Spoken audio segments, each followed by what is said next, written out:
please welcome the artist formerly known as Meatballs. What's up, man? How are you guys? Yo, what's up, man? It's nice to see you in a different setting where you're not ignoring me at Dominic Ansel's Bakery. Listen, you brought that up. I did not mean to do that. I would have said hi had I known that was you. You were smoking and thinking you were a badass because you just got off the phone and you're talking to people like I'm the shit. So I was like, all right, I know what this guy's doing. I'm going to do my thing over here, but... Well, I'm sorry. It's all right. So we're not going to call you Meatballs because, one, you don't want the name, and two, I'm sure they own it, and who gives a shit about that, right? Right. So your name is Rich. Rich. So we'll call you Rich. Mr. Meatballs. Sitting next to a bowl of meatballs. So let's start before we get into all the heavy stuff here. When did you start doing radio? I started doing radio in high school. I used to go and apply. I'm from Philly, so I used to apply to these radio stations and lie and say I was a college student. So I would like do all these internships, and I would skip school, or I would schedule my classes for the afternoon, and I would go and intern for morning shows and stuff like that. So I've been doing radio. My first gig, I was 17, and I did opera and jazz on the NPR affiliate WRTI overnight in Philadelphia. That's awesome. And then, of course, we had to fundraise overnight. Right. So I had to be like, wow, that was great. You know, how about that opera album? How about we donate $300? It was like, And you'll get a tie and a toaster. See some jazz hands. And I got fired because I couldn't raise money overnight playing opera. Like, go figure.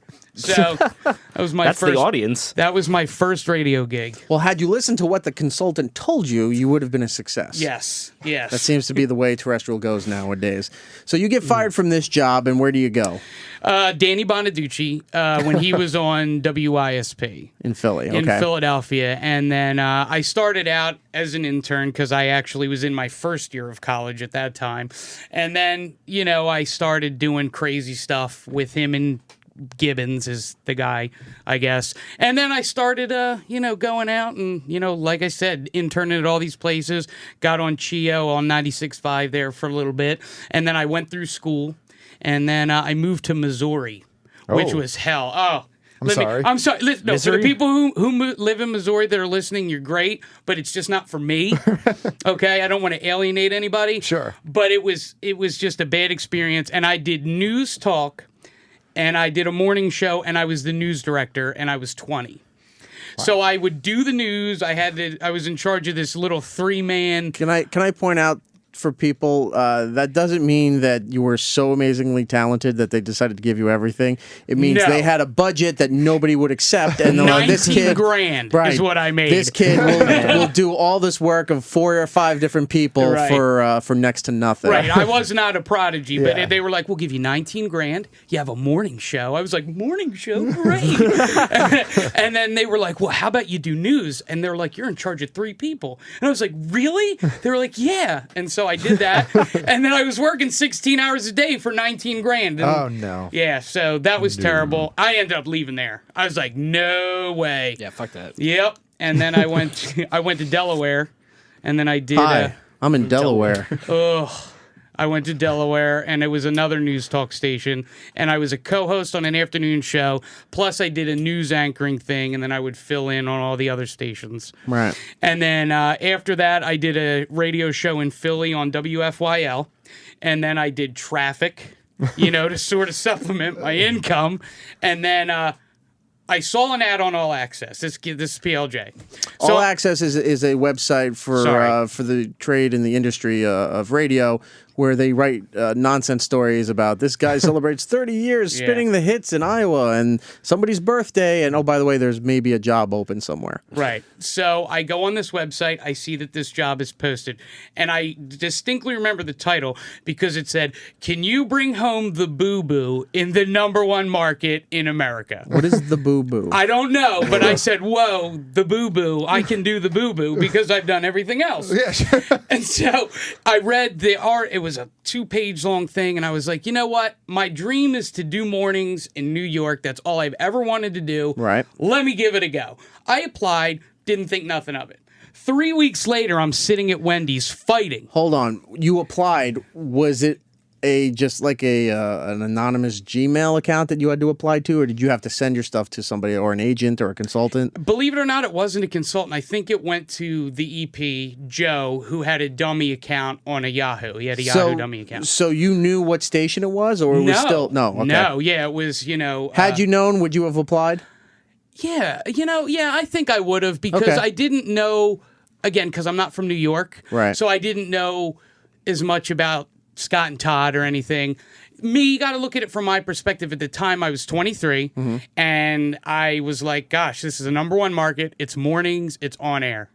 This is great. This is what I want. Absolutely. Okay. So I apply. I didn't think nothing of it. I thought, whatever. I was still applying for all these other jobs. And I'm sitting at Wendy's, and I'm arguing with my now ex-girlfriend, who is a pain in the ass. And I get a call from a 212 number. I'm like, 212? What is this, a bank? Do I owe somebody money? So I get a call, and it's Joe, my boss at that other place, the executive producer of the show, known as Monk. And he says, hey, we got your resume and your demo, and your demo is really good. We would love for you to come up. I'm like, this is not real. This is not. I have no experience, and there is absolutely no reason for me to interview for this job. So whatever, I come up. And the interview was 20 minutes. So, you think you blow it. Right. I go in, I see Joe for 5 minutes, and then he brings me into Todd's office. Now, at the time, it was still Scott and Todd. So Todd was in the middle, Scott was at the end. So I go, and I was like, well, I guess Scott's, he's Scott. I'm not going to go talk to him. I talked to Todd. 15 minutes, really awkward situation. I mean, just because it was so intimidating. He was like, oh, are you okay with doing, going out and getting all the, what did he say? He said, getting the bacon to be in the #1 market. He kept using these bacon references. And did he explain to you what Bobo was? No. I think Boo Boo or Bobo, whatever. I think the Boo Boo was Joe's. Okay. So, and I wish I printed out that ad. It's funny, but nonetheless. So I go, and I think I totally blow the interview. Because they were like, "Oh, this is great. Thanks a lot. Great." I'm on the train home. Literally, I get home, and I get a call. It's Todd Pettengill. I'm like, this is ridiculous. I'm like, come on, man. What is somebody playing a joke on me? Somebody's like, haha, let's mess with the fat kid, play a joke on him, right? So I answer the phone. He goes, we would love to offer you the job. I was like, the job? What do you mean the job? The one I just came up and interviewed for a job, or like a coffee job? What are you talking about? And he goes, no, we want you to be the street reporter. It's like the quote unquote fourth mic kind of thing, which... All right, at this point, did they say everything but Stunt Boy? Everything but Stunt Boy, and no mention of the name. Right. And they this is what they pitched to me, and this is verbatim. We want to change and revolutionize morning radio in the #1 market. Oh, we know. You heard that intro. You heard the intro. And he said... These battle-tested microphones. Tool. I wish you could have seen our faces when that was playing, because everyone was so hold on, let me ask. I know we're jumping the gun here. Yeah, sorry. That morning when he brought that in, because I want to get back into that a little bit later. Okay. That morning when he brought it in, nobody knew about it, right? Not one person. Okay. He brought it in and said, play this at the top of the hour, right after the ID thing, right? He was notorious for doing that because he would do all the parodies at home in his home studio, the fake phone scams that he would spend hours editing and re-editing, poorly, by the way. They're real. I'm kidding. Go ahead. And they're really badly edited. Doing all that stuff, but nobody else was allowed to see or preview this stuff. It was he would hand it in, play it, and it would go as is. It's just him and Monk. Okay. They knew everything that was. We had no idea. All right, so back to your thing. I'm backtracking, or jumping the gun. So they said to me, they were like, "We're going to revolutionize radio. This is what it's going to be like. Imagine Saturday Night Live on the radio. We hired you not because you're the most experienced, but because you're great on the air. You have a lot of talent. You sound good. Blah blah." They made me feel wonderful. Yeah. So they say, it's like Saturday Night Live. Come in every day with some ideas. Come in with some content. Come in with some audio. And it's just going to be an ensemble. And I was like, this is great. Yeah, it sounds like a dream job. I almost fainted. This is what I've been waiting for. I mean, I'm 23. I went from Philadelphia to New York mornings. And oddly right? enough, it was still $19,000. No, I made good money. I mean, they $25,000. It was 20 now. Over 2 years. Plus a Metro card. Hey-o. And all the responsibility you can handle. No, I mean, and that's how they sold it to us. Right. And I mean, they were like, "This is great." So they Did you find out at some point, was this the same pitch they gave the other people that they hired? sort of. Okay, because this is the people that they hired. They hired Annie, Right. the girl who I don't know what she does now. By the way, I found some photos of her in a bathing suit. Did you see them? Nice. Annie is hot. I'll Annie's post that on very Twitter hot. in a little bit, but continue. So there's Annie, and she was sort of told that she is that younger female that relates to everybody in the market, that can relate, the girl power. And then Fitz was hired as, you're going to run the board, and you're going to do all this stuff. And, so we were all basically sold our dream for what we did. Right. Fitz is really good at production stuff, so he was going to be this. And, I don't know exactly what they were told, so I don't want to Sure, of speculate course. for them, but I do know that what we were pitched when we were all together was, this is going to be Saturday Night Live. You all bring in your stuff. And that's what we did at first. Right. And then, That all changed fast. changed very fast. Okay, so they tell you this. Do you start to get the feeling at some point that they really didn't check out your material? That it was more of this guy? They had a vibe from interviewing you and a look that like this guy could, go out in the street and be a nuisance to people, rather than you're good on the air. Well, again, I mean, maybe I would think now that I think when it comes to, what eventually they named me and all that. I mean, if you really listen to I'm not, a Scott Shannon on the air. I mean, I don't have the experience. I don't know, whatever. Thanks. But I mean, I'm not terrible. Right. And so I figured that they really were genuine. They liked what I had to do. They mentioned nothing about, what's the other guy at Z100? Elvis Duran. Yeah, no, the Greg T, the frat boy. They didn't mention anything kind of like that, but I figured maybe that's what I'm going to do. Right. Whatever, I didn't care. I just wanted to be on and do our Saturday Night Live show, So then they stick us at CBS on 10th Avenue, which is nowhere near where the station is. And it's not part of the same company. Not part of the same company. And we're there for a month and a half. We see nobody. I worked at that office. It's in the middle of nowhere. We're not talked about. We are like in the ground. Nobody at PLJ knows about us. And it was crazy. Right. So I was like starting to, is this really actually happening? happening? At this point, they still haven't gotten everything 100% to kind of push Scott out the door. There was this was, I guess, the Todd Show maybe coming. Right. Hopefully it happens, kind of a thing. And we just kind of pulled audio and came up with ideas, and then Todd would visit us once or twice a week, and then Monk or Cooper or whoever else would come and visit us for an hour a day. And we just kind of were sitting there collecting money, which I was fine with. Sure. But I wanted to, get on the air and start doing stuff. Right. So now you told this one thing, but you're hired. Okay. Okay. You're sitting in the office for about a month. Yeah. All right. And then the debut, was it a month till the announcement that Scott was leaving, or a month till the debut of you guys starting? I mean, are you saying, did I know Scott was leaving? No. I'm saying the month that you were stuck in CBS, Yeah. was it from when you were hired to Scott leaving, or is it from when you were hired to the debut of the Todd Show? It was actually kind of till a little bit after Scott left, but not quite to the debut of the Todd Show. I was at CBS from maybe the first week of January until the 20th of February. And I Okay. distinctly remember the 20th of February because we had 4 days of run-throughs. We ran through the show, did like rehearsals, and then we went live the 24th Right. is when we went live. Okay, so now the debut is coming. Yep.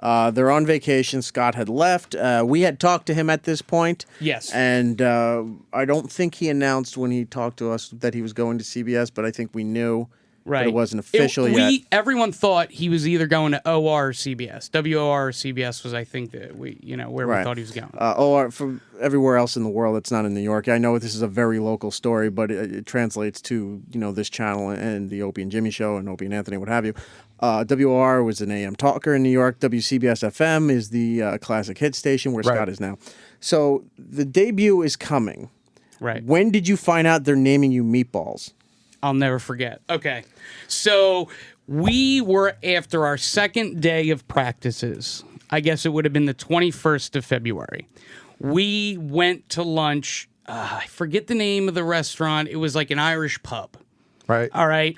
And we're all sitting there. I get up. I go to the bathroom. It's Todd, Monk, myself, Annie, pretty much all the new hires, and then the program director of WPLJ. And we're all sitting there.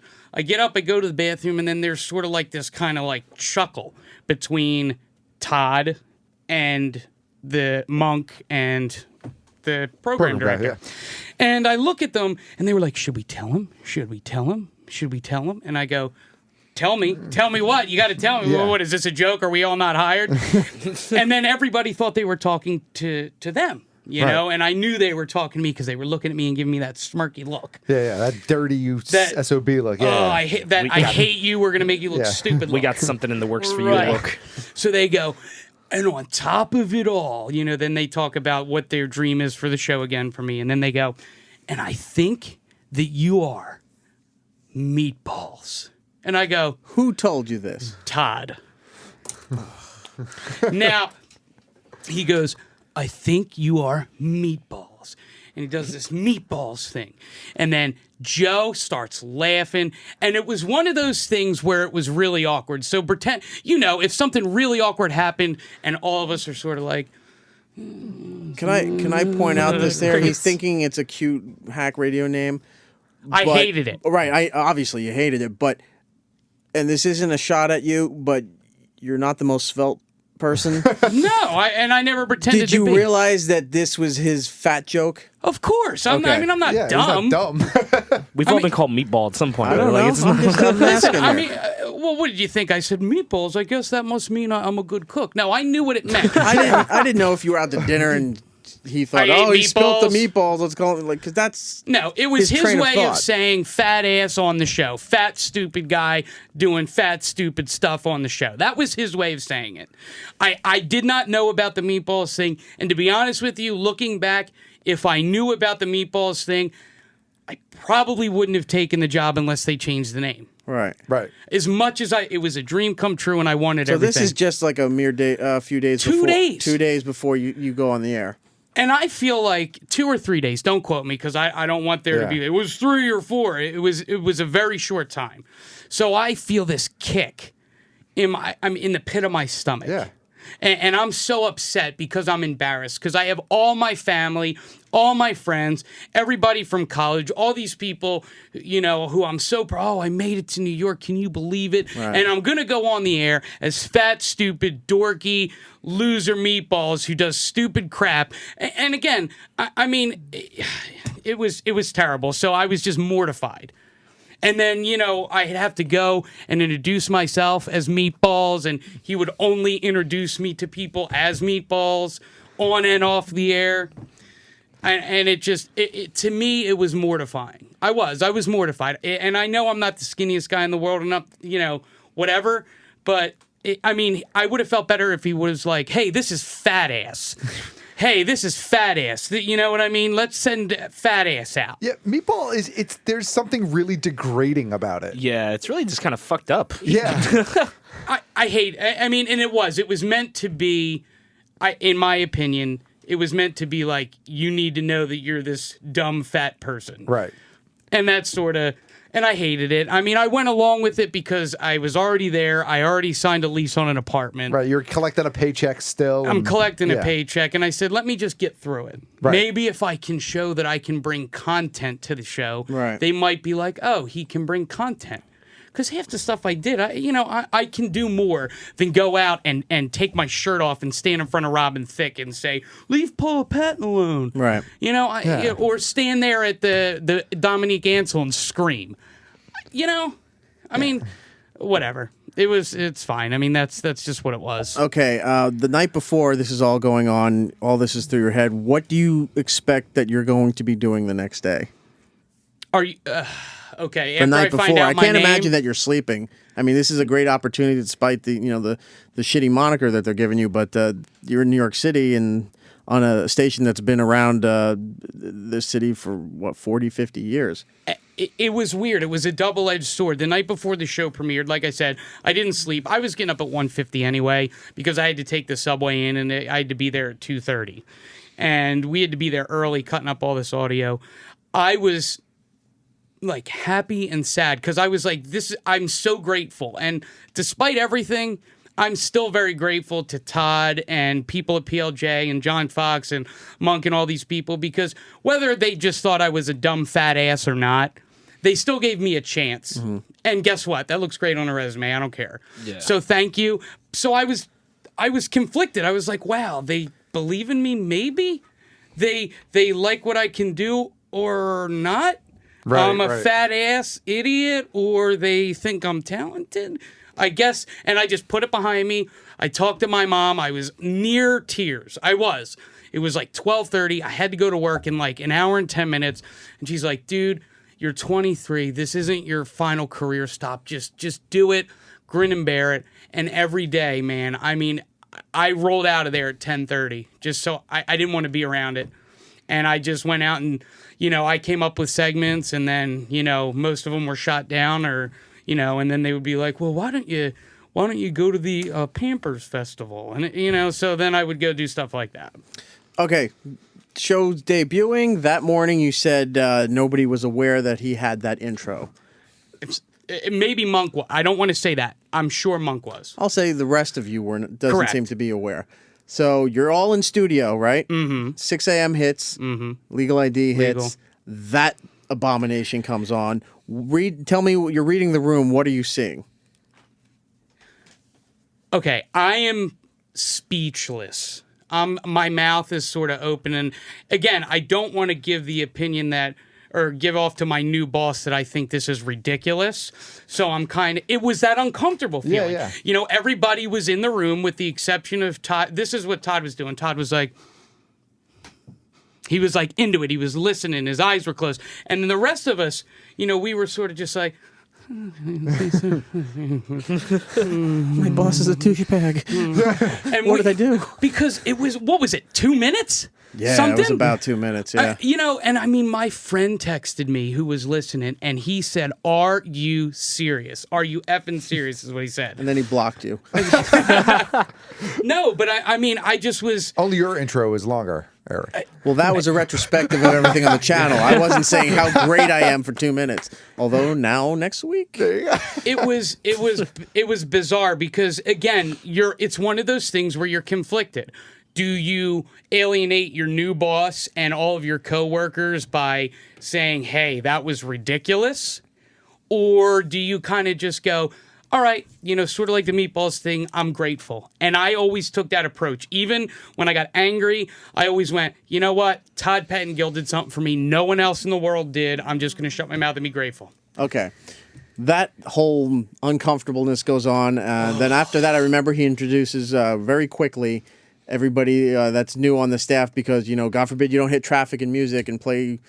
I think at that point he was playing a phone scam every hour and 4 songs an hour and talking. Then to jump ahead a tiny bit, within maybe 2 months, all of a sudden, 6 songs an hour, almost 7, 8. And it's like, wow, they really lost confidence in him trying to hold a long-form conversation like we're doing here. I can give you the progression. And he punches out on a funny. Or his funny. Can I? Okay. This was imperative. This was the most important formula. So, for example, and it's going to be terrible. I'm going to say it right now. Say something to me. How's the weather today? Well, the weather doesn't look as ugly as your face. And then and he would go like this. And he would, punch, punch, punch. Yeah. And we would never know when it was coming. And so you guys are thinking you're going to have some kind of conversation and try to build some momentum and develop something of context, and he just punches out because he thought he got the laugh. Sort of. And then you're right, it was a phone scam every hour for the first 6 weeks. Yeah. Then it went to every other hour. We started with 4 songs an hour. A month later, we went to 6. And then by the third month, we were at 8 or 9 songs an hour with a phone scam at 7:30 in the morning. So he's talking maybe, I would say barely 10 minutes. I think because I'm telling you, he Because made you're me also factoring record. commercials too. So I'm thinking he did maybe 10 minutes of talking. It was an hour. 15 minutes and 23 seconds because I remember I had to record it one day, cut out all of his commercials and songs, and then save it for him and give it to him to listen to. On the car ride home. So, I mean, that was sort of towards the beginning, so maybe it was less around the 4th or 5th month, but it was about 15 minutes an hour, if that. Wow, that's crazy. If that, yep. So, okay, so the first show goes, comes and goes, it's done. Now, time's going on. He's forcing you out on the street to do stunts, and that's what you're hired for now. Your Meatballs, like you said, you were out there harassing Robin Thicke's wife, right? Yeah. And you did the Dominic Ansel thing. Then there was something with Alec Baldwin that you did That too, was right? the first day. Okay. So, how much pressure was he putting on you to have something every single day? Oh, I had to have something every day or I was fired. All right. Yeah. Now, okay, fine. Fair enough. But did he also ever encourage anything you were doing? Or is no matter how it translated on the air, it was always bad and it was your fault? I remember, this is strictly my interpretation. Let me just say this before any further, so there's no problems here. I felt that he wanted another Brad Blanks. Okay. I am not Brad Blanks. All right. I don't have that same style. And Hold on. For those who don't know, Brad Blanks sorry. is he's an Australian guy who used to be part of Scott and Todd. He's now with Scott at CBS. He very personable guy, very funny guy. Nice guy. And he has the amazing ability to be on every major red carpet and gets all these major celebrity interviews. He's just one of those dudes that knows everybody and gets into every party, everything that's going on. And you can always go to him and like, oh, the Oscars was last night. Oh, Brad's got George Clooney and all these other people. You're like, holy shit, how did the hell did this guy get it?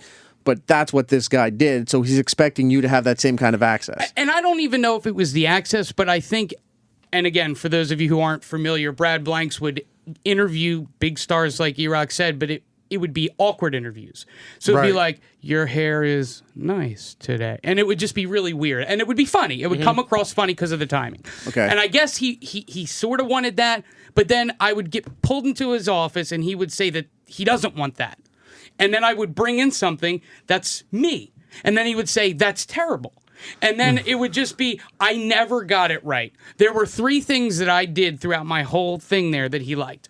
One was when I was with this artist who was in Brooklyn and he was doing a performance piece. And the performance piece, he got mad because I asked him, they were living on the hamster wheel. Do you remember that? Right. Yeah. They were living on a hamster wheel and I asked the guy at the top if he shit on his friend at the bottom. just to be funny, whatever was stupid. He flips out. He liked that. I got an interview with Kevin Costner. I kept asking him about the corn in Field of Dreams. I kept asking him about the cornfield, and I wouldn't ask him about anything else. So he liked that. But other than that, I must have had a meeting 4 times a week with him and the producer, Joe, or Monk. And it just seemed that maybe I just didn't grip, because I'm not Meatballs. Right. I don't think like that. When he says bring me content, I think, okay, if it's Tribeca, I'll go and I'll try to get, Kevin Costner or something. I'll do some funny questions, but I'm not going to, I'm just not that kind of person. I'm not going to, be like, hey, how you doing with your haircuts? Or, that's just not me. Yeah, you'd rather do like an actual question than a shtick. I can be funny, but I'm just not, I could never get a direct, what do you want? Because he would say, this is what I want. And, I needed to bring in something every single day, fully edited, ready to play. Understandable. And that's fine. But, it would be listened to, and then it would be, oh, this sucks. We can't You go on could the do air no with this. right in this situation, right? And again, no, yeah. And he was telling us the story about he used to be the stunt guy, associate producer, any of that title, or wait, there you are. Go That's ahead. okay. I was strictly just a on-air guy / stunt boy. Stunt boy, okay. Yeah. For the Todd Show, if you're not familiar with the long history of Scott and Todd and the Todd Show with Opie and Anthony and Opie and Jimmy and what have you. So you got this opportunity of a lifetime. You got to come to New York, and unfortunately, he was working on his show. But good opportunity, or so you thought. Then they named you Meatballs. That wasn't really the best way to go for your career, but you did what you had to do. And you did bust your ass. You were out on the streets. You were coming up with all this stuff. Now, how long did you last with the show?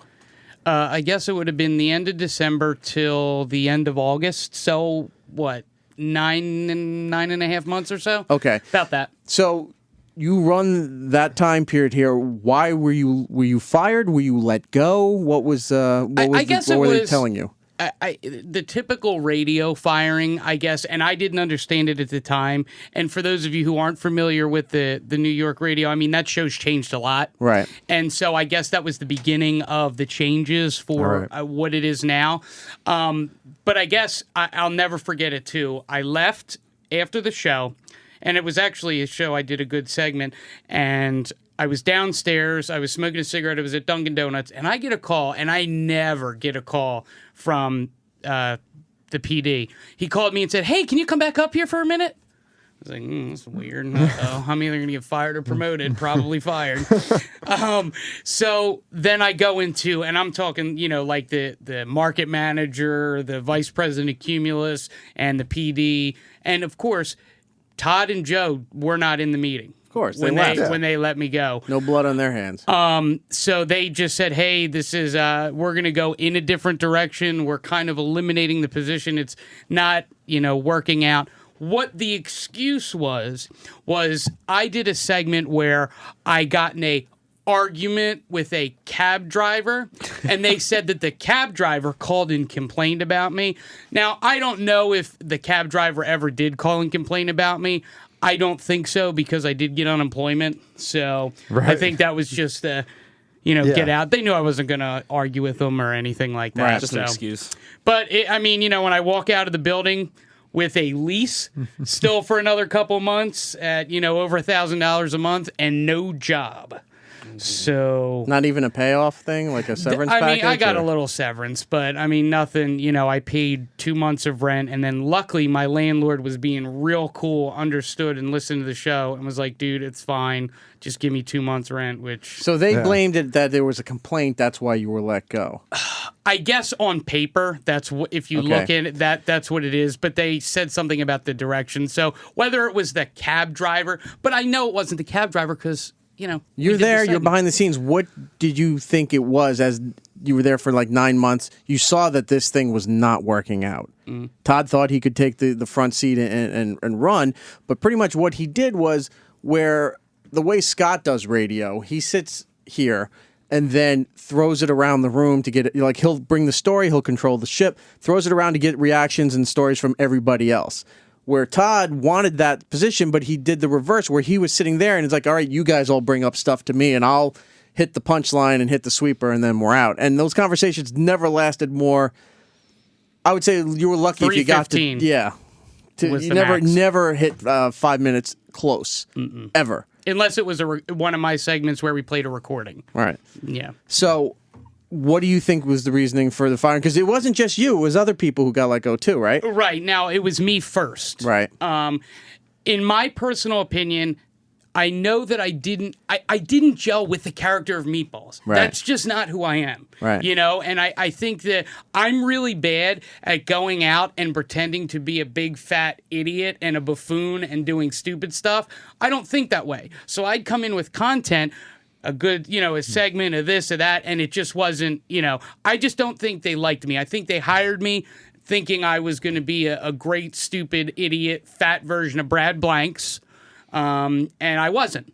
And I think they were just like, hey, this show's tanking anyway. We're going to eventually get everyone out of here. Let's let this guy go, blame it on a taxi cab lady that said that, she called, which never did, and that's it.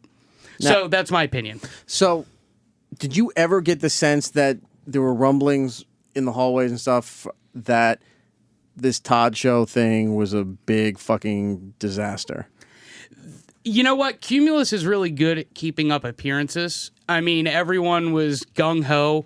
I think I can say this, the vibe changed. I don't want to say that that's because they thought the show sucked or didn't, but the first couple weeks, everyone was coming in, hey, Meatballs, hey, Todd, great show, I love this segment, I love this, I love that, and then sort of, they kind of wouldn't, wink and wave kind of a thing. And it definitely changed.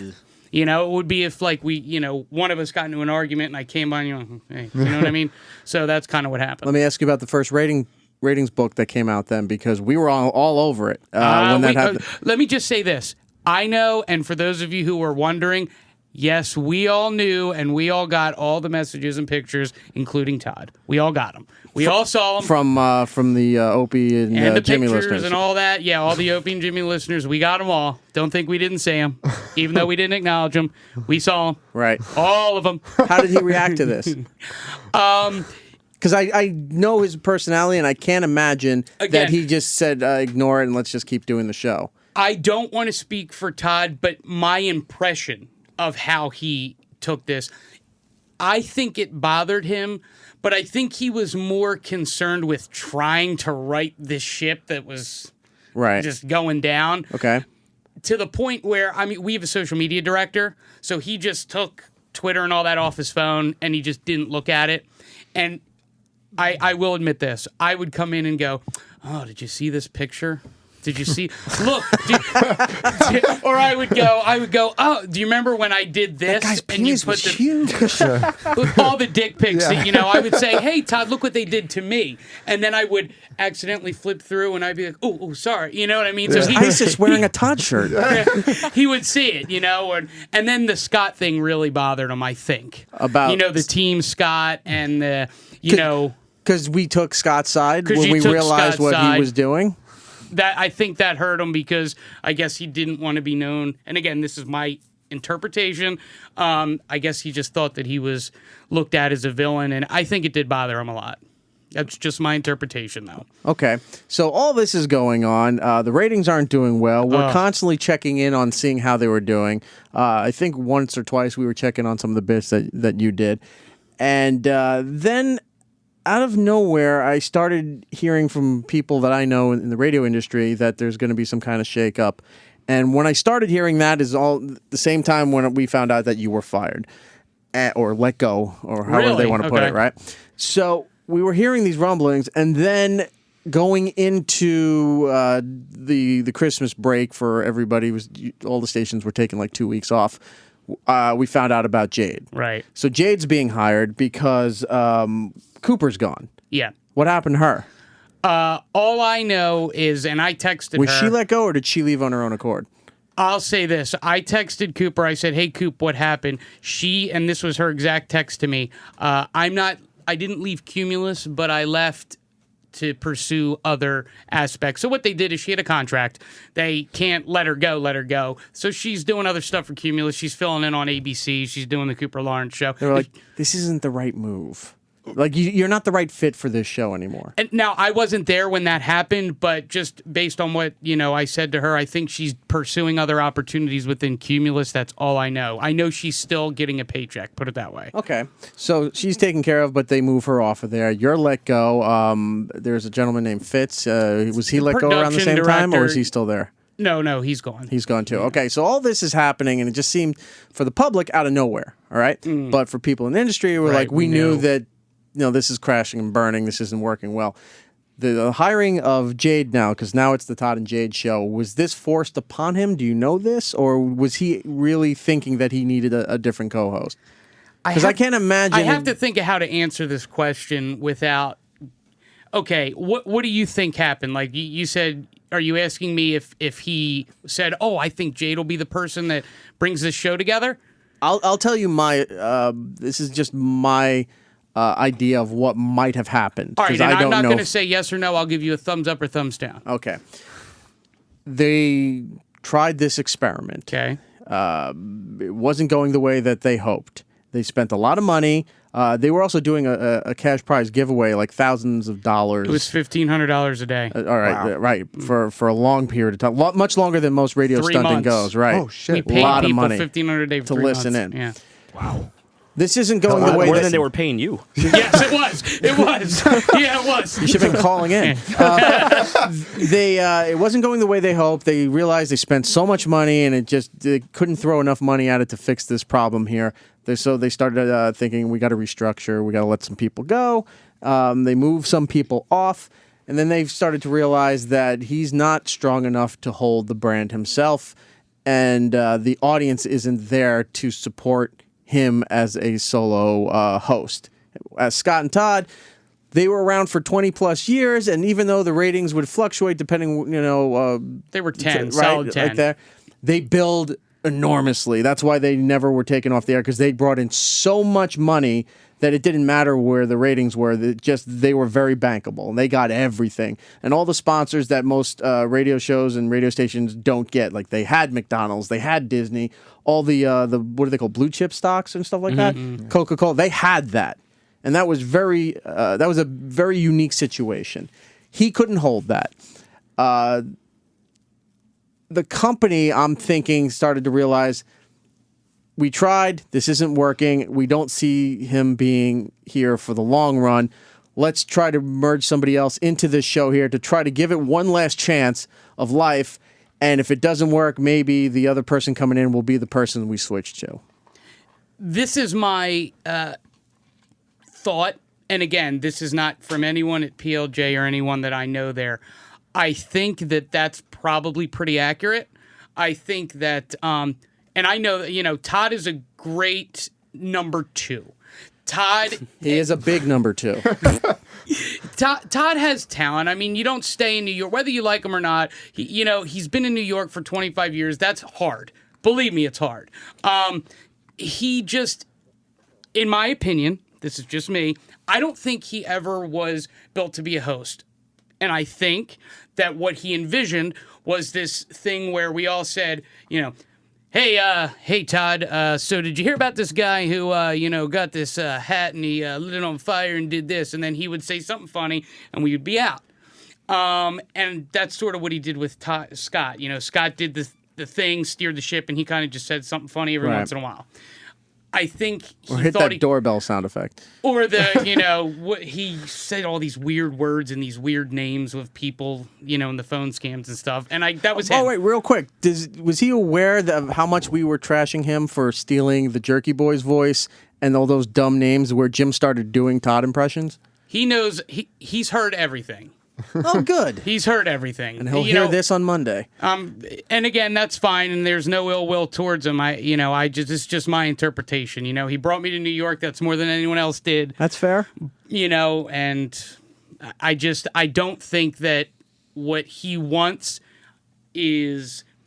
It's not doable on the radio, if that makes sense. We can all have this great idea for a show, but it doesn't necessarily mean it's going to translate. You are so holding back. I can see you straining. I am because and rightfully so. Look, like I said, I don't want to come off like the guy who's got sour grapes and is trashing his boss. There are a lot of things I know that I won't say and that I can out of respect. But like I said, he did bring me to New York. That's a big thing. But I think you're pretty on with your assessment. So my prediction is that this isn't going to last much longer. I'm saying by the summertime, where they could either stunt, where they'll do, around Memorial Day, they'll do a big commercial-free kind of thing where they're just doing nonstop music and money giveaways and what have you. And then they redo the morning show and it's Jade's show. Or Jade and somebody else. The format's changing a little bit. I think that this current incarnation of what he's doing and what the station is gone by the summer. That's just my prediction. Doesn't mean that it's going to happen, but I'm willing to kind of put, if I was a betting man, I would put something on that. Ooh. I mean, I definitely agree with you in the regard that I don't think it's going to be on like Scott and Todd was on for 20-some years. Mm-hmm. I do know that, I don't know the length of it, but I do know he has a contract, so I think what they're probably going to, if I were to guess, they would probably let the contract go till maybe the last year and then pay him out. But I think they'll pay him out and they'll just say, look, we'll take the hit, whatever the stipulation is, unless he has some kind of like weird Conan O'Brien penalty clause where if you remove me, you owe me $40 million. They went in big on him, man. I do know that, and again, no, I don't know any money, but I know that the company really believed in him to the point where and his vision at the beginning with the Todd Show, that they went in on him. Right. And I don't know if that's kind of what's holding him back, but I know, deep down, it would kill him if and when that ends. I don't know what he's going to do or where he's going to go. Well, doesn't he have a CD? He has a production company. I know he has Pengill Production. He has CDs that he put out because he thinks he's Robert Goulet, that he's a song and dance man, and and the phone scam CDs and all that stuff, I guess. But I mean, it's minimal compared to what he's doing now. Anything at this point is a step in the right direction for him, and that's just my opinion. Like I said, it's not good. I've had good interactions and bad interactions with him, but at the same time, he has given me an opportunity that will never go away. I get that. I understand that respect angle that you're giving for the opportunity, but do you hold any kind of resentment for the way that you were let go? The fact that he couldn't even be there to talk to you face to face. Did he even talk to you as soon as you're firing? So you haven't heard from him since? I haven't talked to him since the last show I was on. See, I actually haven't talked to him since the last segment I did. That is a coward move. I will say this. Because he had other people do it, because he was pushing for this, and this guy's not working out, and doesn't even have the balls to fucking address you and say, look, dude, I appreciate what you tried to do here, or even if he didn't like what you were doing. Right, he could have said, Rich, you suck. You sucked. Right. You're not a fit here. We're going to let you go. He didn't even take any kind of opportunity to talk to you, be it positive or negative, and that is a coward fucking move. I think I agree. I wish that he would have called me, because I do know he called the other people that were moved or changed or let go. Right. And I was the only one that he didn't call. I get it. The guy's not a fan of mine because, again, I was not a fit for what he wanted me to do, and I couldn't do it. Again, I'm grateful for the opportunity, but he didn't like me, and I get that. But at least go, hey, look, I couldn't be there. Make up bullshit. Make up a reason. I had a meeting, and then just say, thanks, it didn't work out. I'll give you a recommendation. I had to get a recommendation from the EP, and that doesn't hold as much weight in the industry if you don't know who he is, from him, So I just wish he would have called me and said, hey, it didn't work out. I think you suck. You're not a fit for me. Because I didn't even get anything from anyone until a text 2 days later from Joe, the executive producer. So I still keep in contact with everybody except Todd and Joe. But you don't hear from Joe either? No. See, Joe's a weird case, but I mean, he's been there forever. He was there when I was there. Joe is Todd's everything. I know he's his right hand man. He's everything. But when I was there, Joe, taught me the boards and a lot of other things there, and I'll always be grateful for that. I don't really have any problem with Joe Monk on the air. He's a great EP. But Todd was never nice to me during my time there. He was never nice to a lot of people. I'm not really talking out of school. I'm not trashing the guy as far as anything being unfair. I'm only talking about my own personal experience, that anytime that I've had to interact with him, and this was during a time, too, where one particular incident, and I've said this on the air a few times, where I'm in the main studio, Scott's in there, and the way the studio used to be built was that he'd have what they call a daisy chain, which was 6 cart machines, like in a semicircle, and they would all trigger the next thing for commercials and songs, what have you. And he'd be in there doing his stuff, and Todd couldn't wait to get out of the studio as soon as a song or the break hit, and he would take off from the studio. He would go out do some other things, or he'd be in his office with the producer at the time, Cato, and they would be working on bits and ideas and things like that. And it was either Scott or somebody in the studio said, "Could you go tell them that the song's going to be done in 2 minutes?" Good luck. So I go down to his office there, and the door's open, and Todd's sitting on the corner of his desk, and Cato's reading something to him. And I said, "Guys, the song's almost done. You got about 2 minutes." And Todd just got off the desk, looked at me, and then slammed the door in my face. And I went, "Okay." So I didn't even bother telling the rest of them there. Song came back, and all of a sudden I see him. I was in that little kitchen area. Bolt out. Oh, okay. At 2 Penn? At 2 Penn, okay. Right. Bolt out and run back into the studio because he had no idea. And Scott came back on the air and what have you there. But I mean, it's just it was things like that. And then when they did the Summer Diner tour, he was a dick. And then that's my own interaction with the guy. So from my own personal experience, I've lost a lot of respect for that guy. I know he's accomplished a lot, but yeah. from my own personal interaction, I lost a lot of respect for the guy. And then to hear that only further strengthens my my vision of him, that this dude is just whatever. You know? I've had extremely good and extremely bad experiences with him. I do understand what you're saying. The way, in my interpretation, that he works is he has his people. When we first started, he was great to all of us. We were the Todd Show. But I think everyone else, he kind of kept his distance from, for whatever reason. That's my interpretation. It may or may not be true. Then as this thing got on, and I think he realized I wasn't a good, dumb, fat guy who didn't do anything, he was like, well, I hate this guy because he's not a good, stupid, fat person. So he sort of distanced himself from me. And then anything that he would have to say to me would go through Joe or something. And then it sort of happened like that. It just, the one thing I will say that hurt me, and I debated talking about this, I'm just going to say it. When I was at his house, about a week before I got fired, we had a pool party. He had a pool party for everyone. He invited me because I guess he had to invite me. And I'll never forget, and this is what sticks in my craw, because this is how I know that he didn't like me and wanted me fired. His wife said to me, she said, well, enjoy the barbecue. It's probably the last time you're going to be here before they let you go. Ha ha, just kidding. Oh, Oof. oops. Now, That's called foreshadowing. well, and you know what? I actually left, called my mom and said, dude, this is what just happened to me. My mom's like, just let it go. She was probably just playing. I said, Mom, she's not playing. Yeah. He said something to her, so it was planned. And He knew. Yeah. Like, why would she say that? And so odd. I wish he just would have called me and said, I wish he would have called me and said, I hate you. I don't care. Right. Something. And then to have his wife say that to me at the party when we were all supposed to be having a good time, she said it to me at the beginning of the party. So I had the whole day She's about thinking, as pleasant as he is. right, knowing about I'm going to get fired Yeah. now, Oof. you know, and then I get fired and I hear nothing. So that's my experience with Todd. Now other people love him, so that's my experience. I don't know who those people are, but not here I'll to take track your word for it. We're running out of time here. Rich, thank you for coming on the show here. I'm sure there's a lot of other stuff we could have went into here. And to the listening audience, this is not something that we normally do on this program. This is just something from my own curiosity and being a radiophile and all that. And hopefully you got to understand and maybe enjoy some behind-the-scenes things on how this industry works. And it's not all that it's cracked up to be at sometimes. Sure. A lot of times it's the greatest thing that could ever happen to your life.